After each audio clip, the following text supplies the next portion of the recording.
Rapaziada, hoje eu trago aqui uma novidade muito boa para vocês.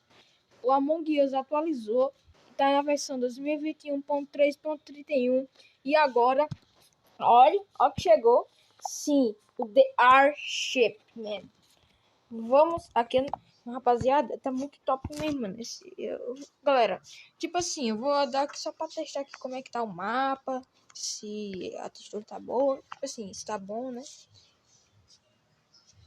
Deixa eu ver.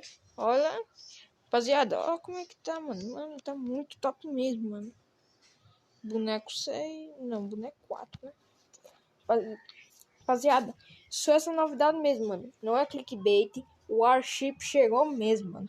Eu não sei se vai lançar modo menu, com certeza não vai, né? Porque a Inslot proibiu usar hack, né? Mas eu acho que não vai lançar hack. Se lançar, eu trago aqui pra vocês. Mas essa notícia mesmo, rapaziada. Aí, ó. O Airship aí, mano. E se inscreve no canal, deixa seu like e valeu. Esse vídeo não vai ter edição, tá?